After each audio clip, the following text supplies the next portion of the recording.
नमस्कार, मैं हूं कनुप्रिया सत्तन और आप देख रहे हैं खबर 100 न्यूज। आइए नजर डालते हैं आज की कुछ खास खबरों पर, लेकिन उससे पहले एक नजर आज की हेडलाइंस की ओर।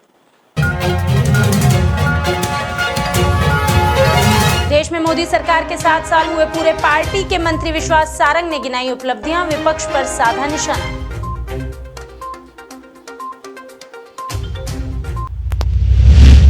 मध्य प्रदेश में जवानों ने बनाया डिवाइन स्पिरिट संगठन, हर जिलों में पुलिस के नौजवान कर रहे जरूरतमंदों की मदद। और इंदौर में पुलिस प्रशासन ने चलाया सघन अभियान, पुलिस ने 40 लोगों को भेजा सेंट्रल जेल, बेवजह संक्रमण को दे रहे थे बढ़ावा।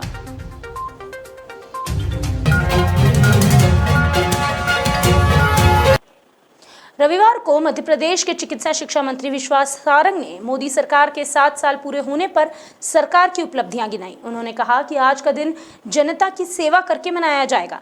इस दौरान मंत्री सारंग ने हर वो मुद्दा गिनाया जो पिछले 7 सालों में सरकार ने किया है, साथ ही विपक्ष पर भी निशाना साधा और उनकी नाकामयाबियों को भी गिनाया। वहीं पूर्व सीएम कमलनाथ को एसआईटी का नोटिस मिलने पर मंत्री सारंग ने कहा कि उन पर कार्यवाही होना ही चाहिए। इतना ही नहीं, उन्होंने कहा कि भगवान से कमलनाथ को सद्बुद्धि देने की प्रार्थना मैं भी कर रहा हूं और आप भी कीजिए।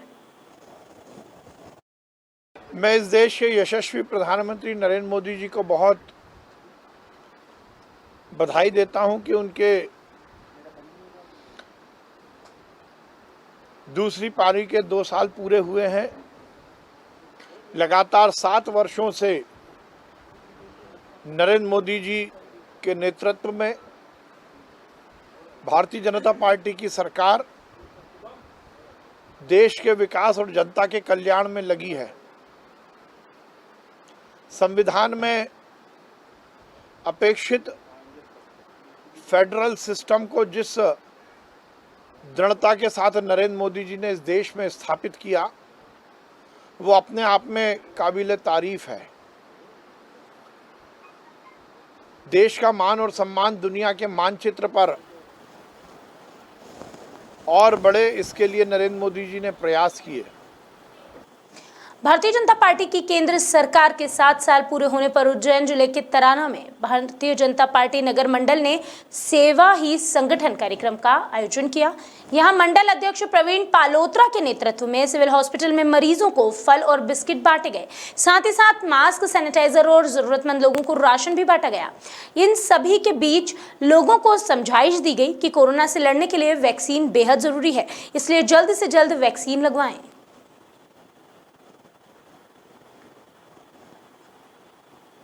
दत्त जी शर्मा जी के निर्देश पर एवं जिला अध्यक्ष जी के मार्गदर्शन में भारतीय जनता पार्टी केंद्र की सरकार यशस्वी प्रधानमंत्री नरेंद्र जी मोदी के दूसरे कार्यकाल का 2 वर्ष पूर्ण होने पर इस कोविड महामारी को हमने प्रदेश नेतृत्व ने सेवा दिवस के रूप में मनाया जाए और आगामी कार्यक्रम भी हम किसी प्रकार का रचनात्मक कार्यक्रम नहीं करते हुए सिर्फ कार्यक्रम जो भी होगा वह सेवा दिवस के रूप में ही मना।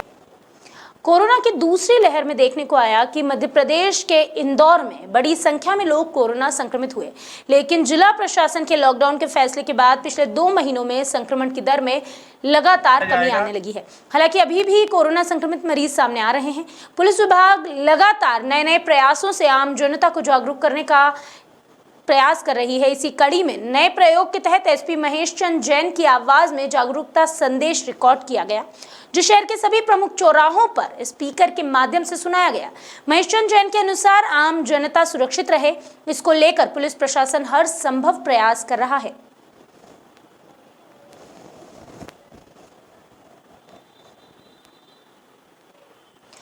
कोरोना महामारी के दौर में जहां एक और लोग बीमारी से अपनी जान बचा रहे हैं, तो वहीं दूसरी ओर कई लोग ऐसे भी हैं जो भूख से मरने की कगार पर आ गए हैं।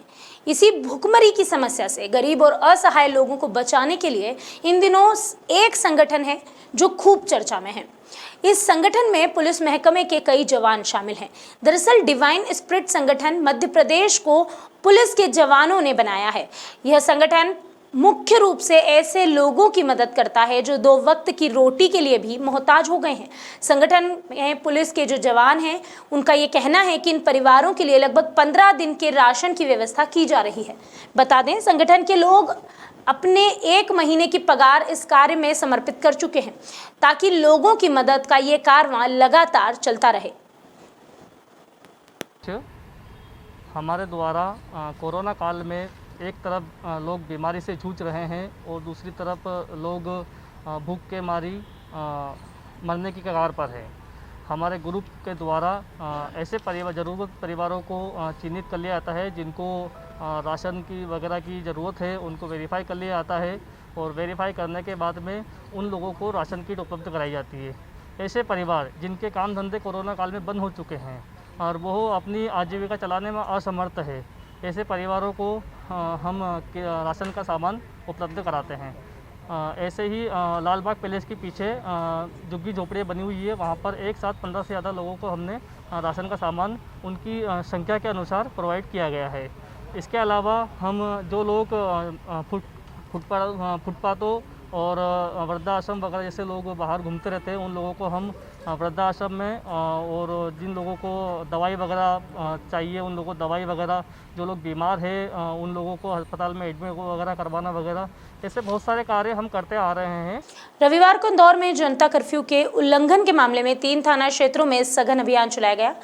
इंदौर के भंवरकुआं थाना क्षेत्र, रावजी बाजार थाना क्षेत्र और जूनी इंदौर थाना क्षेत्र में सघन अभियान चलाया गया, चेकिंग अभियान चलाया गया और कर्फ्यू उल्लंघन के मामले में धारा 151 के तहत लोगों को सेंट्रल जेल भी भेजा गया। बताया जा रहा है कि इंदौर के जूनी इंदौर थाना क्षेत्र में सिंधी कॉलोनी इलाके से लगातार शिकायतें मिल रही थी कि कोरोना कर्फ्यू का उल्लंघन हो रहा है। इसी को लेकर प्रशासन ने सख्त रवैया अपनाया है। ये जूनी इंदौर क्षेत्र में तीनों थानों में, थाना भंवरकुआं, थाना रावजी बाजार और थाना जूनी इंदौर में तकरीबन 40 लोगों को जो है वो इन पर 151 किया गया। इनके द्वारा जो है कर्फ्यू का उल्लंघन किया जा रहा था और इन पर 151 करके इनको जेल भेजा गया है। कानूनी में तो क्या बंद भी किया गया आगे तक कुछ? कर्फ्यू का पालन सुबह से जो है ना पुलिस के द्वारा सख्ती से कराया जा रहा है, कड़ाई से कर्फ्यू का पालन कराया जा रहा है। सर, कल अस्थायी जेल भेजा गया, किस तरह की जेल भेजा गया? 151 करके सेंट्रल जेल भेजा गया है। अभी के लिए बस इतना ही, लेकिन खबरों का सिलसिला लगातार रहेगा जारी। जुड़े रहिए खबर 100 न्यूज़ के साथ, जनता की बुलंद आवाज़।